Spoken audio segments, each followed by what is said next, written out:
বিসমিল্লাহির রহমানির রহিম। কুয়েতে অবস্থিত ক্যাপটেক কোম্পানিতে 130 জন বাংলাদেশি কর্মী কর্মরত ছিলেন।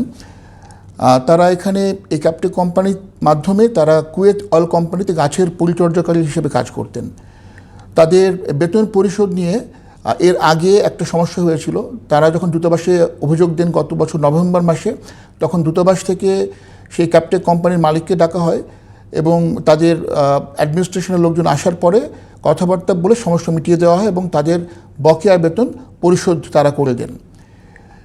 এরপরে এই মাসের 27 তারিখে আমরা রাত্রির বেলাতে আমাদের হটলাইনে খবর পাই যে এই ক্যাপটেক কোম্পানির বাংলাদেশি যে কর্মীরা আছে তাদেরকে থানাতে গ্রেপ্তার করা হয়েছে।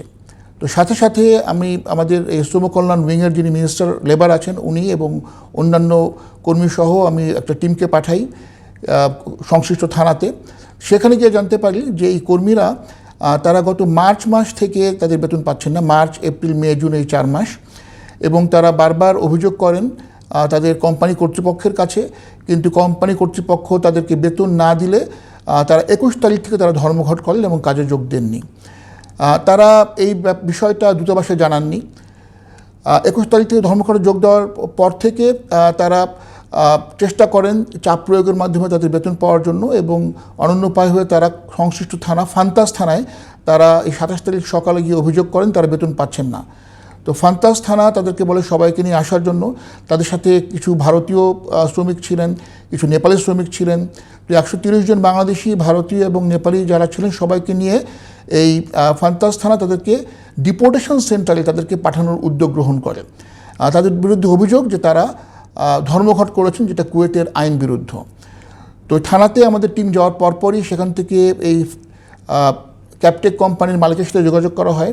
মালিক জানান যে তার যে পার্টনার ছিলেন তিনি এই শ্রমিকদের বেতন মেরে দিয়ে তিনি চলে গেছেন এবং তিনি চেষ্টা করছেন সমস্যার সমাধান করার জন্য, এবং তখন তিনি প্রস্তাব করেন তাদেরকে তখন 1 মাসের বেতন দেবেন এবং পরবর্তীতে 3 কিস্তিতে বেতনটা পরিশোধ করবেন। কিন্তু শ্রমিকরা সেটা মানে না, তারা বলে একবারে সব বেতন দিতে হবে, এবং তারপরে তাদেরকে ডিপোর্টেশন সেন্টারে নিজ নির্দেশে পাঠিয়ে দেওয়ার জন্য ডিপোর্টেশন সেন্টারে তাদেরকে থানা থেকে চালান করে দেওয়া হয়।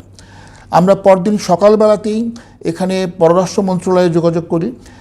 পররাষ্ট্র মন্ত্রণালয়ের মাধ্যমে নোট ভার্বাল আমরা পাঠাই এখানকার ইন্টেরিয়ার মিনিস্ট্রিতে, যেখানে স্বরাষ্ট্রমন্ত্রীর সাথে আমি সাক্ষাৎ করবো এই বিষয়ে, এবং এদের public authority of man power তাদের সাথেও আমরা যোগাযোগ করার জন্য চিঠি দিই। এখনও আমরা চিঠি উত্তর পাইনি, কিন্তু আমরা প্রাণপণ চেষ্টা করে যাচ্ছি, এবং মালিককেও আমরা চিঠি দিয়েছি এবং প্রতিনিয়ত যোগাযোগ করছি যেন তাদেরকে, আমাদের এই বাংলাদেশি কর্মীদেরকে যেন ডিপোর্টেশন সেন্টার থেকে ছাড়ানোর ব্যবস্থা করা হয়, তাদের বকেয়া বেতন যেন পরিশোধ করা হয় এবং তাদেরকে যেন কাজে নিয়োগ করা হয়। ধন্যবাদ।